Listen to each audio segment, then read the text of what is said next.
خطرہ باقی نہ رہے۔ سلطان نے پیدل دستے اور منجنیقیں قلعے کو فتح کرنے کے لیے روانہ کی۔ طویل محاصرے کے بعد سلطان کی فوج قلعے کے ایک برج کو گرانے میں کامیاب ہو گئی اور سلطان کی فوج قلعے میں داخل ہو گئی۔ جب یہ خبر صلیبی کمانڈروں تک پہنچی تو انہوں نے جنگ کے لیے کمانڈروں کا ایک اجلاس بلایا، لیکن اس اجلاس کا کوئی خاطر خواہ نتیجہ نہ نکلا۔ عیسائی ٹیمپلر کی فوج کا کمانڈر بادشاہ کو مسلسل رات کے وقت سلطان کی فوج پر حملے کے لیے دباؤ ڈال رہا تھا۔ ہم یہ تو نہیں جانتے کہ بادشاہ نے حتمی فیصلہ کیا، لیکن 3 جولائی 1187 کو عیسائی فوج سلطان کی فوج کی طرف پیش قدمی کا حکم دیا گیا۔ عیسائی فوج 3 حصوں میں تقسیم تھی۔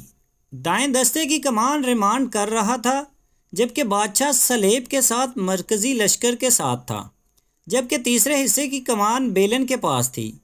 یہ سخت گرمی کا موسم تھا،